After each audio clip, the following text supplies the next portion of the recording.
chef de l'État, ce qu'il dit, hasard redevable était dans le Parlement, moi encore dans le Sénat. Donc lui, il a été voté dans la circonscription de Congo. Puis que Vital Kamerhe Azali, le partenaire principal du chef de l'État, allié à Israël, côté justice, Kaboli, vraiment parce qu'il y a dans la prison, mais côté politique, tout les gens ensemble, ces ministres sont là, les ministres qui viennent, ce sont au gouvernement. Donc, on doit se surpasser Félix, mais Adam Mouninga n'a pas. Mais au moins, nous avons cette fois-ci un chef de l'État qui est venu servir le peuple.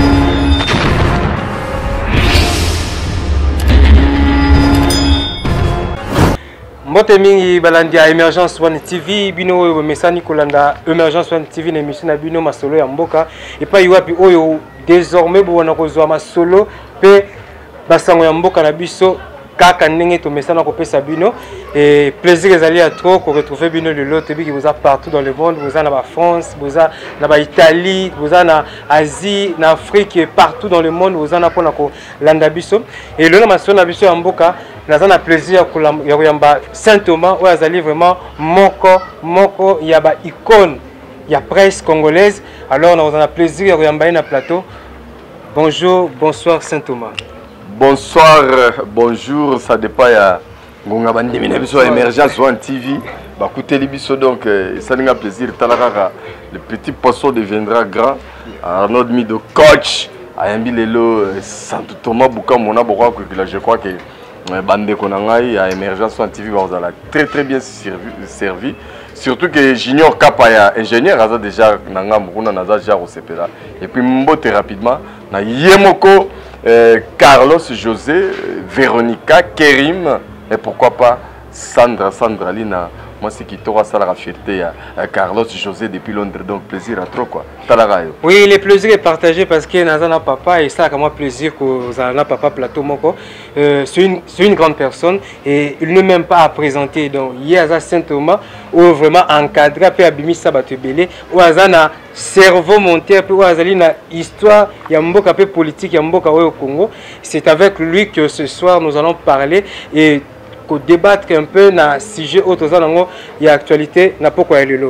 Et Saint Thomas Kinshasa Mobimba ba yebi déjà que demain le 15 septembre 2020 rentrée parlementaire déjà et s'annonçait déjà lobby et question à Libosso Zali, est-ce le chef de l'État sera-t-il destitué selon Martin Fayulu et Théodore Ngoy?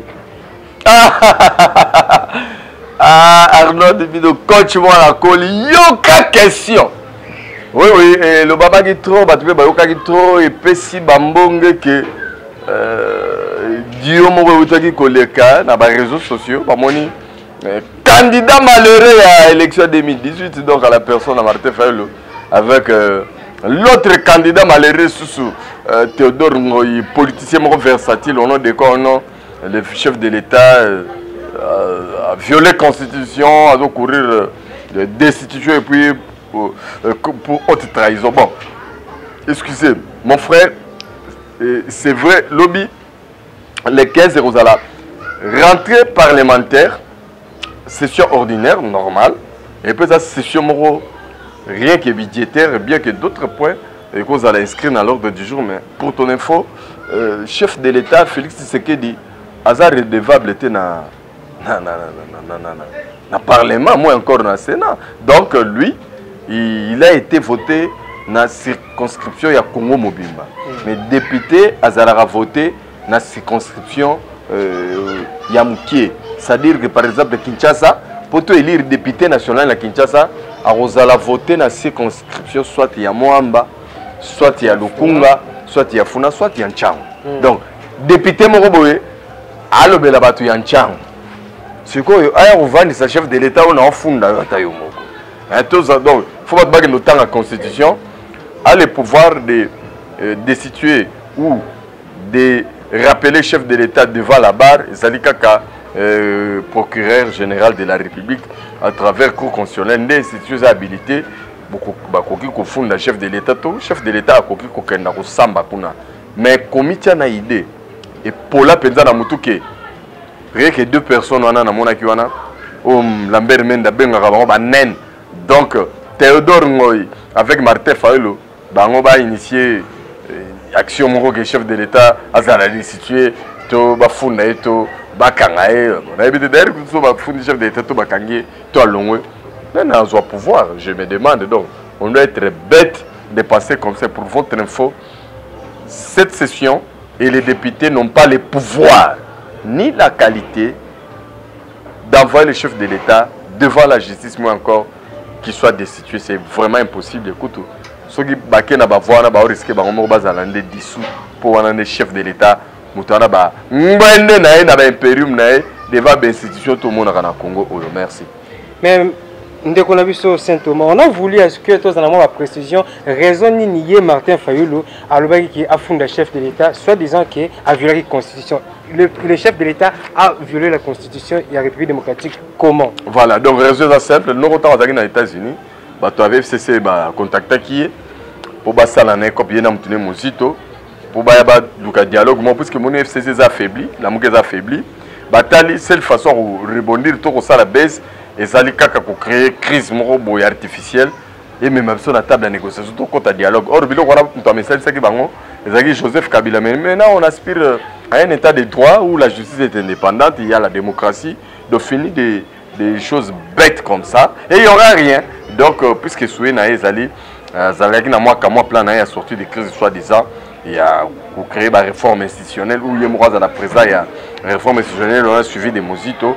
Mais quand on continue et puis d'ailleurs les colorats va sortir médiatique na bango moni kuna ba panzani ba continue ba komo benga na ba mike pour que ba longo to yoki et puis tout le monde a qui paie et pour ne pas dire kato yoki et puis tout le monde a qui les sous bango mon benga na Daniel Saf mutu na bango donc kuna confusion côté les bango neto lo baka na kalake venir faire obstacle na pouvoir ya mtuloko la chef de l'État Félix Antoine Tshilombo Tshisekedi oyo azali bénédiction nzambe penza même tasala choix na ye vraiment en face il y aura que la confusion et puis l'humiliation. Et c'est ce qui est en train de venir. Oui, merci pour la précision, Anna. Et on a voulu est-ce que tu y a penza ma politique évolue. Comment un homme d'État comme Félix Antoine Tshisekedi, citoyen congolais moko aya lobake non na kokende ko funda ba funda non président nano na ba procédure za non comment pour ko funda non président de la République jusqu'à ce que azala convoqué na parquet et bandaka non ndengelo te o wana yaki pona juste pour na ko amuser galerie parce que ce n'est pas un citoyen lambda na ba trapa Fayulu nda ya de pas funda le chef de l'État c'est impossible na ba instance normale il y a des procédures au ce qui président Cour constitutionnelle ou procureur général de la République a constaté que le chef de l'État Zarambeba a constaté une infraction, puis infraction chef de l'État violation par exemple de la Constitution d'une manière intentionnelle ou la haute trahison. C'est à ce moment-là procureur parce que le procureur de la République a une infraction. Dès que le président de la République a une infraction, il y a des sikoyo à saisir le deux chambres pour négocier un bango ça val pour chef de l'État à la mise en accusation et puis à l'ukaba moyen il y a défense et ça va procédure automatique mais ça prend vraiment du temps et c'est pas aussi facile et il faut même pas arriver parce que vous tika na ça la maté et vous tika na route koviate surtout na taille à Félix. Ok, merci vraiment à votre collègue Saint Thomas. Le but qui m'a cambouana a PCB à précision nini etambolaka. Donc c'est pas une mince affaire où la mukimba mo na qui n'a fondé chef de l'État. Non. Ça ne se passe plus comme ça et ça ne se passera pas comme ça. Vraiment. Maman Denise n'a pas tanda wayambi eboy. Et Saint Thomas selon l'actualité tout le monde équipe to yoki que ndeko Kabundi a otaki ko nommé batu na compte ya UDPS na Congo mobima mais ba misusu nini ba boyi na bango UDPS Union pour la démocratie et le progrès social. Si comme on dit UDPS zali parti historique, patrimoine national, parti national, c'est normal. Ba frustration ça la pas battre parce que c'est depuis 2013 que la fédération, le comité fédéral, sur toute l'étendue de la République, a renommé. Alors, il y a eu sur la qualité, même pas la fonction d'une manière officielle, même. C'est pas ça, comme c'est vraiment pris à UDPS. C'est sur ces gens-là qui se sont sentis maintenant lésés parce que le vrai pouvoir est nommé solo représenter.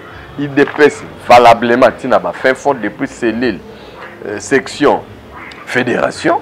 alors pour na bango esali bango parce que ba mesana na commerce wana yibaka oyoki et tout au long ya ta oyo depuis président en place o IDPS kuna basali bo kasumbale sakinga bo IDPS abo non apparemment kimie bandi okota malema kimie kokota pe kokoto wana to benga bango bato IDPS alokuta bato IDPS ya moniato papa na okaki bamsu balobi okutu oh yeneni na wala intérimaire ake no nome mais Jean-Marc Kabunda azali intérimaire ordinaire te. Jean-Marc Kabunda azali intérimaire moko azali na mandat spécial notarié reconnu na ministère de l'Intérieur parce que mta pesa un mandat spécial wana a muninga yanga na yo tende to telemia. C'est le chef de l'État, le président de la République démocratique du Congo qui a été élu au congrès de l'UDPS comme président, il y a UDPS et puis candidat président de la République. Or, constitution peut que ça incompatibilité et ça dit entre eux diriger République et parti.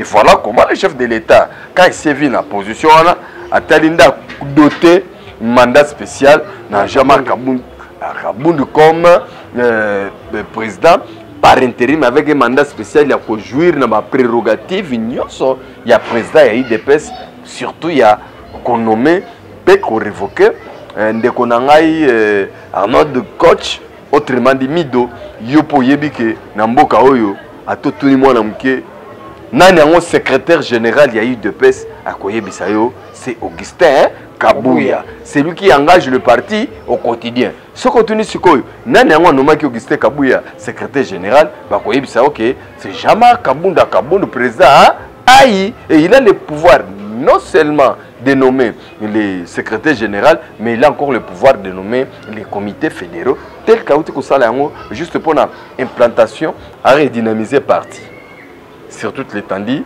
de la République et ça là qui est cap sur 2023 pour que IDPS cette fois-ci, tant l'élection Yambalo tellement libre, démocratique et transparente et que le parti le mieux implanté, le plus populaire, le parti historique, le parti Oyo, Azana mémoire yaba congolais de décennies, Zali, IDPS, d'où il faut qu'on réorganise la terme parce que bientôt, les Alajama Kabunda, les Augustin Kabouya, Bakotamboula. Nana Mbilinga, la province a dédoublement, puisqu'il faut qu'on rappelle à Batebele que depuis 2013, tellement qu'il a changé, qu'il y a eu beaucoup de changements de secrétaires généraux au sein de l'IDPS, entre autres, Mavungwe, Jacques Mene, Yemoko Kaboun, et puis Kabouya.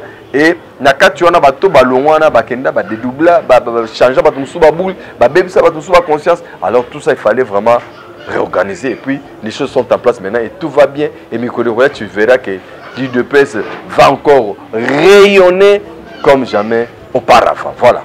Et merci vraiment pour la précision Nayo Saint-Thomas. J'aimerais est-ce que tout mais un peu coïdé bande comme Soussou va comprendre vraiment le travail Oyo président Fatia ça dit déjà que ça là parce que ce n'est pas encore le moment pour ça la bilan parce que le bilan tout ça on a fait un mandat pour te que non tu évaluer le mandat à président Zakini mais par rapport il y a évolution il y a mandat n'engazali kokende est-ce pouvons-nous espérer que dans les 5 ans au mandat au président Fatia Zainango après que c'est la biso mo loko moko ya bien peu ba changement malamu et que ça la remarquable.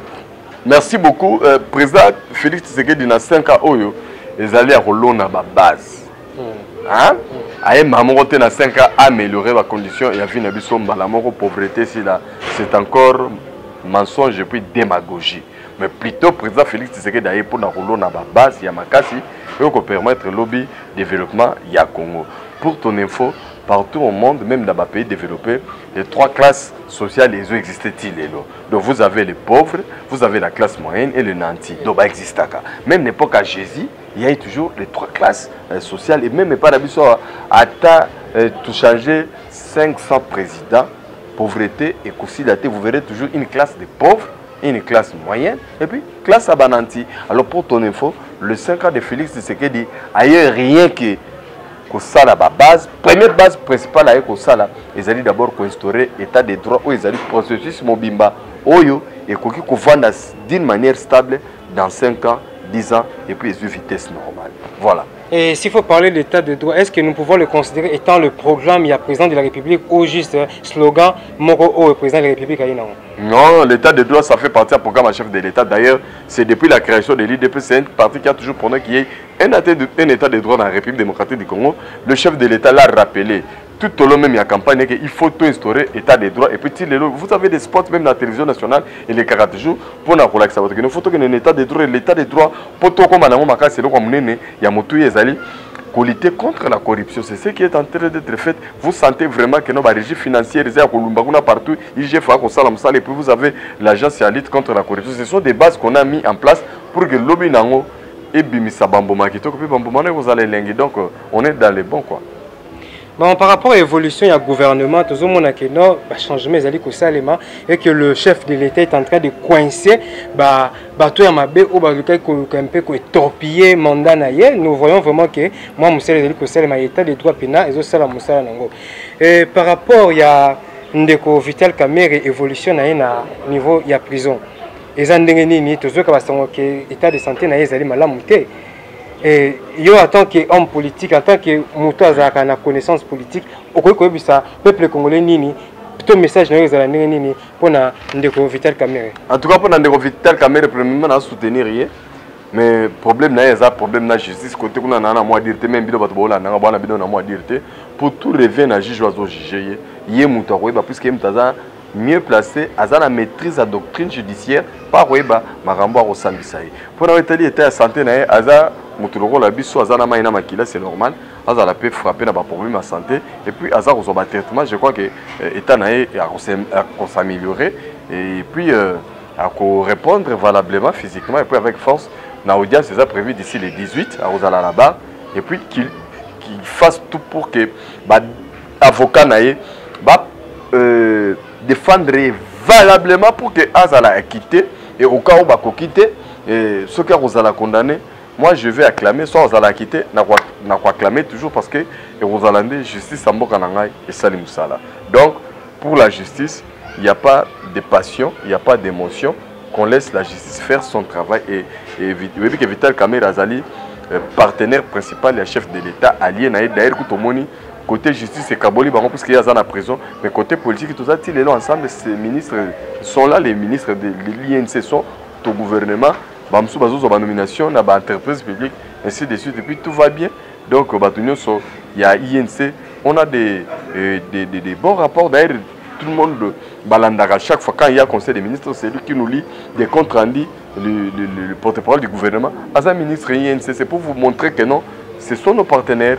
On est en bonne voie avec eux, mais ce qui nous sépare avec eux, c'est à travers la justice, puisque côté justice, ils ont les DPS, ils ont les familles à président, ils ont les FCC, quoi que ce soit.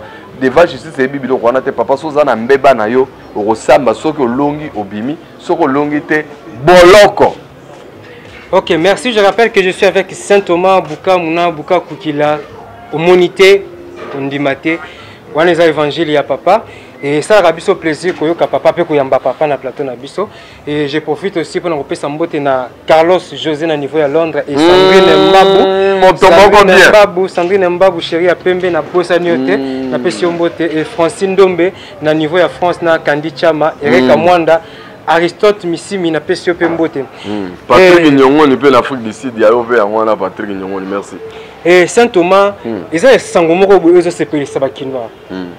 Depuis président Mobutu a Tikamboka Oyo, le feu président Mobutu a Koufa Tikamboka Oyo, Congolais a une identité T. Qui n'a pas l'identité congolaise comme carte d'électeur. Mais on attend parler déjà que Makambo a recensement Salema et Congolais, tout citoyen congolais a Kokoma cause na carte naie. Mais quand on peut expliquer sur Makambo recensement Makambo pas carte na ezandengeni. Non, la carte n'a pas de recensement, mais parmi les programmes est prévu bientôt, puisque on y pèse na bachaki ba to ba identifier ba congolais et permettre vraiment faciliter d'abord l'affichage électoral pour que enrôlement hier en bref sauter et côté peuple saute trop cherté. Aux en a raison, c'est vrai tout ça peuple mort sans identité et c'était par rapport à complot, il y a communauté internationale avec Bafdel, les Bassala qui va rendre biso tous à la frontière vraiment pour eux, côté Belawa. Yo moni mutulokola Bosco Tanganda général na RDC, mais bakangi na CPI abia asamba na Kinyarwanda, mais biso na RDC langue moko te biso za Kinyarwanda. Donc nous avons beaucoup des infiltrés, bakoti depuis 94, 97. D'ailleurs, tout le temps, les Rwandais, ils font toujours allusion à des Rwandais, à Africains, à tous les mais ils n'ont jamais fait allusion à Hutus. Les Hutus sont nombreux ici au Congo, puisque dans 94 ans, donc, il faut que la frontière ce sont les Rwandais, ils sont tellement nombreux. Donc, c'est familiarisé. Depuis 94, ils ont une carte d'électeur. Ce que vous avez vague à tout ce que vous avez 97. Au moment où James Kabarebe, le chef d'état-major général na Congo, le là na Brazza, pardon na Rwanda, Mokondi na Mboka na Bangokuna, il a été chef d'état-major général sous na Rwanda et puis ministre de la défense, le là grand conseiller spécial Yakagame en matière de sécurité, James Kabarebe. Donc on a vécu des choses comme ça dans nos propres frères, ba congolais, le rôle ba musée, ba trahir biso pe namboko bo ba ticket liango ba étranger, non moni ba sakana kana ngo boy, ba zo affaiblir biso à cause de ça. Je crois que recensement et ko sunga biso pour mettre fin na makambo na nyonso puis je crois que ça va aller d'ici là puisque le moteur est déjà marché puis congolais on a moins fier on a identité pour le ba ganga congolais mais sans identité. Et ça sonne mingi, un citoyen congolais n'a même pas d'identité. Félix n'a fait une année, mais deuxième année, recensé plutôt dans la carte. Mais les gens ont fait ici des 97 à nos jours sans nous donner des cartes. Et sur ce point, vraiment, coup de chapeau, on a un chef de l'État, Fachi Béton, Fachi Fer, Olobi Saint-Thomas. Donc merci vraiment de l'initiative. On a besoin de bloc à bouiller pour que Mboka évolue. Ba oyo to koli na mboka oyo to tikelo mona ba biloko ba genre wana telo to mona ngo et na grâce à président de la République Fachi Béton Fachi Fer et que ça la plaisir mais Saint-Thomas ministre sommet ya pays ya Grand Lac oui bien que simbité et bien que simbité vraiment mais ils ont et que ça et que ça retour par rapport à ya réputation à président na biso na niveau na yé donc na combo ya Fachi Béton na habité vraiment. Commentaire dans les années, pression dans les années. Na été pour la fin à bande qu'on a ba congolais que ba zoba ba excuser ngana. Fachi bimelo hôtel na ma ministre sommet. D'abord le ministre sommet na initiative na ya Fachi mo. Oh Fachi pesa que date ministre sommet bima. Ba yuma moko ba ventirier. Et Fachi, je sais très bien que les Congolais belé batikala na rancœur na motema nene mulu ba comme président puisque ba ko lisa ba beaucoup na ba ba otikala diriger mboko te. Ya on mulu bo réduire Fachi le président IDPS, le président Baluba. Fachi actuellement azali vice-président, premier vice-président de l'Union africaine. Le président Afrique belé au lobby nango 2021, Fachi azala président Afrique Mobimba. Pendant une année mon frère. Et le président comme ça n'a pas pouvoir rébeller à l'Union africaine. Abengisa mutuloko la Sassou, mutuloko la Kagame, mutuloko la Museveni, mutuloko la Ndaishimie, ya nini naba Joao Lourenço Bangola, babo ya koya. C'est les chouchous de tous les chefs d'État d'Afrique. Yo mon été président de la République de Bisso na ba sommet international kuna mindele batoni baluka basala selfie na président na Bisso. Président Bisso mona oyo. Kulanda bilana landa te bato mutema mabe ba mitema kisisi bato moko boye donc nzamba sala grâce réseaux sociaux peut ça bango grâce pe na munoko balobaka ma réalité ce sont les gens qui ne pouvaient même pas parler puisque quand on filme réseaux sociaux ça la gâté quand on a fait les grands combats ya makambo yo bino voilà quitté à l'époque il y avait pas les téléphones il y avait pas de Facebook mais il y a les gens qui sont morts qui ont combattu. Lorsque le Félix Tshisekedi était le premier combattant des années 90 à l'aéroport à Zéventé, il a mis policiers belges pour empêcher Tshisekedi d'aller au Congo. Vous étiez où? N'importe quoi. Donc pour ton info, sommet au Salema. Sommet au Goma. Et Moututo Koya. Et pour Romona, Orokelenge, puis, Bakuluka prétexte, Balobaki Babomaki Kagame, Babomaki. Nous on n'a pas peur de Kagame. Niveau Félix Azala. Et puis pour ton info, Félix a un peu Félix Azala chef de l'État face à la présidente de la République. Il y a des photos qui existent. Il a été reçu plusieurs fois dans ma chef d'État belé à mon dos. Donc ça a 100 ans. Donc avant même à la présidente, il n'a jamais été reçu. Et puis, dans les pays respectifs, Félix Ayambama comme président rassemblement va pouvoir. Ben faut les capitaines dans la chaîne nationale dans pays. On a Félix dans l'information, on soir Félix est reçu par le chef de l'État. Mais surtout Ayambama na maman Denise. Pas Alpha Condé dans Rotanga Baron. Félix Ayambama au les secondes de Sanjo. Félix Ayambama va pouvoir. Et pas nani ya Afrique Cyril Ramaphosa ou Utoki Kolonga oyo nani Jacob Zuma, Félix Basasso et Félix Yemoko avant va pouvoir tellement Edouard Oyo Félix Tshisekedi avant pouvoir Yemoko Boye Noko. Donc c'est quelqu'un qui est habitué avec le président. Président Burkina Faso Mama Kabore. Le c'est Félix qui était le seul invité à RDC. Donc on doit se surpasser. Félix n'est pas à Mouninga Binoté. Mais au moins nous avons cette fois-ci un chef de l'État qui est venu servir le leur. Animé ça n'est serviteur na biso. Il y a un monde partout dans makamu na biso. Am to komi kitisa. Ane mutalo lendo te. A président ko bangi sa biso te. Un président au service de la nation s'il faut le dire. D'ailleurs au monde on a makamu gratuité. Est-ce que ngam na lo ba? Yo mo monde on a makamu gratuité. Yo mo na ane réa souté. Hein? Merci vraiment, merci vraiment, merci. Merci vraiment, là c'était Saint Thomas. Non, on va peut-être notre prochaine émission.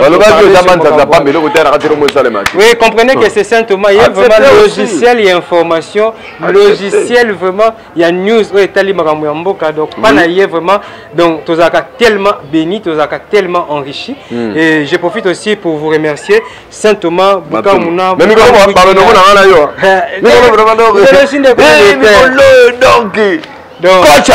on a Zaliwana avec formation à Yemoko Papa, avec formation à Yemoko Papa, donc vous êtes calme, mais vous ne serez pas dessus et je serai toujours là pour vous servir. Et Saint Thomas, vous avez juste 30 secondes parce que nous sommes arrivés à la fin pour que tout clore émission Nabiso, il y a pourquoi un dernier mot pour le public qui va être dans le monde entier. Carlos José Zotal, on a mis qu'il un dernier mot pour que tu clôtures l'émission. Notre dernier mot, c'est que nous sommes sa politique. Botika lokuta. Pour mon injo, on a maquillé tout le monde. Pendant une année, on a dit $50. T'as n'engagé sur Pibino. $50 rabat c'est la faux. Vous tout la bon, hein? Vous tout le dinero, hein? Volta dinero là, attends en portugais. Volta dinero $50. Volta dinero. Donc, je remercie les Congolais tout le monde entier qui ont $50 rabat. Sauf que vous avez un bon robot PC derrière $50. Mon Colombo, allez, l'ambon, on a $50. Allez, là, $50. Sauf que vous avez un bon fouté là. Pour Colombo, allez, là, pour moi, vous avez $1000. Au PC, 750, un avocat. Bon, vous avez 200 au PC, madame. $50 les alliés. Wapi. L'esprit est bien. Oza na Eli na Facebook mais Camara ça ne t'écoute rien. Merci na ba Congolais bolandinga partout na remercier mutumunene lokola junior Kapa ingénieur de l'air ingénieur sans oublier. Ingénieur de l'air ingénieur. Piscas Wanga équipe à ma casse ya émergence One TV sans oublier l'homme qui chapeaute en tout pour tout. L'homme quand il veut que tout y aura souffle tout peut mara bien. Carlos José Yabatoma Sandrine. Véronica, Kérim, je vous